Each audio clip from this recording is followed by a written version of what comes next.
There we go. Okay, here we go. Boom, boom. Weightless astronauts left Earth's gravity. North Star is the brightest. In the dark night, you can make out millions of stars.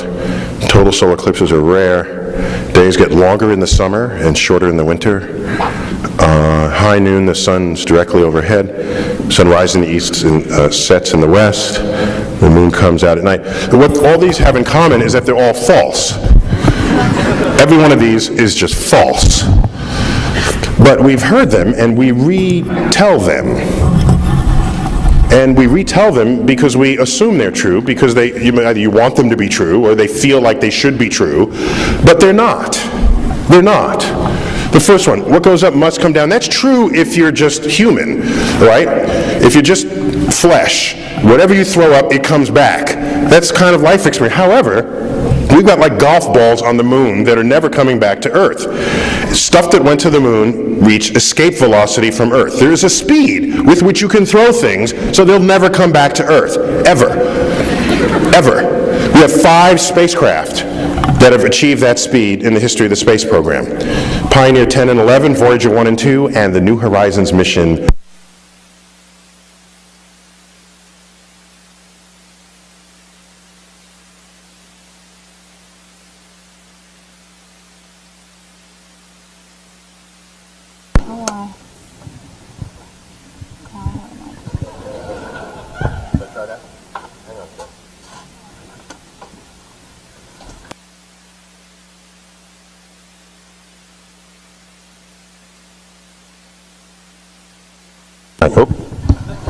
Is it on? On?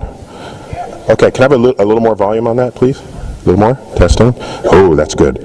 Okay, so it's kind of like the other one, right? That's all we've got right now. But I was okay holding this. I was okay with this. Yeah? Testing. Testing. This is kind of boomy like the other one was. That's why. I'm sorry, we're trying to work this out. We'll try it.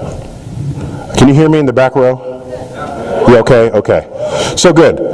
So you hit escape velocity, it never comes back, ever. It'll go to the edge of the universe and never look back to Earth. So it's just false.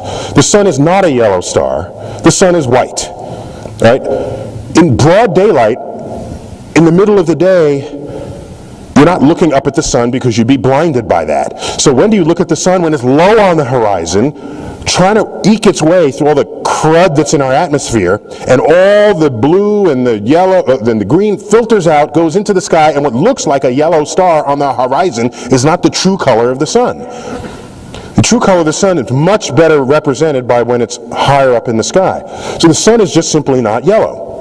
By the way, if the sun were yellow, what color would snow be? Yellow. And there's only one place you find yellow snow. That's near fire hydrants, okay? So, weightless astronauts left Earth's gravity. That's baloney right there. They're weightless, but what do you mean? They're not having left Earth's gravity? No. No. There they are orbiting around the Earth. If they left Earth's gravity, what's holding the moon in orbit? All right? Just think this through. This doesn't take a grant from the NSF to understand, okay? I did this test. 9 out of 10 people, when asked, will tell you the North Star is the brightest star in the night sky. That's just not so. The North Star is not even in the top 10. It's not even in the top 20. It's not even in the top 30. It's not even in the top 40. The North Star is the 49th brightest star of the night sky, which means you've never been visually struck by it. You've never come out and said, oh my gosh, look at the North Star. You're not looking at the North Star. You're looking at like a planet or something. Like Venus is out there right now. Those who don't know that Venus is a planet are wishing upon it. Could you wish on the first star I see tonight? That's why your wishes never come true, because you're wishing on planets. On a dark night, you can make out thousands of stars, not millions. Try counting them. You won't get past a couple thousand, I promise you. I've done that, okay? Based on the list of the who's co-sponsoring this event, it has a strong geek index there, right? The Sci-Fi Club and all this. The Aeronautics and Astrophysics Club or whatever. So I bet they've counted, because that's what they're doing, you do that at night. You're out at the bar, we're counting stars at night. All right. Solar eclipses are rare? That's just false. Every newspaper article that reports on a total solar eclipse says rare eclipse today. Total solar eclipses happen every 2.5 years or so. They're more common than presidential elections, but they never say rare presidential election coming up, rare Olympics coming up.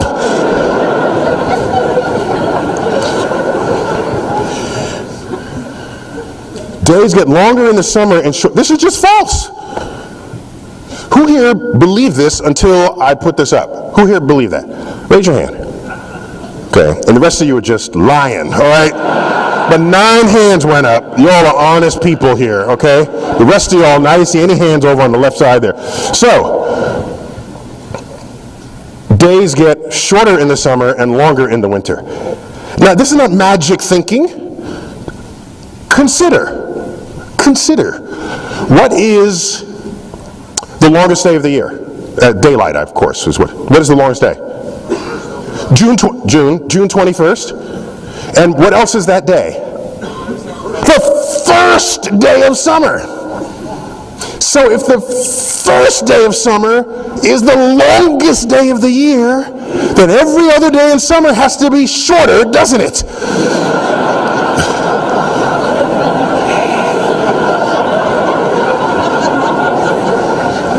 Another fact that didn't require a grant to figure out. What's the shortest day of the year? December 21st. What else is December 21st? First day of winter. Every day in the winter gets longer. Sun rises in the east and sets. Actually, this is true on 2 days of the year. Every other day it rises and sets someplace else on the horizon. In the 2 days that happens is on the equinoxes. The moon comes out at night. Of course, it also comes out in the daytime. You're just not paying attention. So the problem is, when you hear information, you need to sort of think about, carry with you some skepticism of it. So scientists, we're aware of the way things work. We're fluent in math. That's the language of the universe. And it empowers ideas. Just empowers. A quick example. I did a poll. I went up to people in the car who were not wearing seatbelts, because you catch them at the red light. Do this in the spring where it's not cold enough to close the window to have heat and not hot enough to close the window and have cooling. So in the spring and in the fall, people driving with their windows open, I go up and I say, most of the time they just close the window real quick, but when they don't, I say, why aren't you wearing a seatbelt? I ask the driver, and the driver says things like, well, it crinkles my clothes, it constrains me, and I'm thinking, were you going to do like jumping jacks on the front? What do you mean you're constrained? You're sitting there, all right? So they say this, and they're given all these reasons, and then I ask, have you ever had a class in physics? The answer is no. Had they taken a class in physics, they would have learned Newton's laws of motion. And one of them is things in motion tend to stay in motion unless acted on by an outside force. So if you're in the car's going 20 miles an hour and the car hits a brick wall, the car stops. But you don't stop. You keep going 20 miles an hour into the windshield and you bust your face. So now people say, now, who here, if you don't wear a seatbelt, who here, let me ask it a different way. What speed is low enough for you to think to yourself, I don't need a seatbelt at this speed? The non-seatbelt wearers in this audience, answer that question for me. Give me a speed that you're pretty sure all is fine. Give me a speed. 30 miles an hour. There you go. One more. 30 miles an hour. Okay? 30 miles an hour. Okay. Because that's not that fast, 30 miles an hour. So let's go back to the physics class and let's find out something. All right. Olympic 100-meter sprinters, the fastest people in the world, can run 23 miles an hour. Let's round it, say 25 miles an hour. Okay? So what I want you to do, you're not going to be able to run that fast, otherwise you'd be in the Olympics. So what's the fastest you can run? Maybe 16 miles an hour. Okay? So here's what you do. Find a brick wall somewhere, put your arms behind your back, and just run face first into the brick wall. Just do that experiment. Run as fast as you can, face first into the brick wall. And then report back to me on that. And you will understand the meaning of seatbelts. Survival.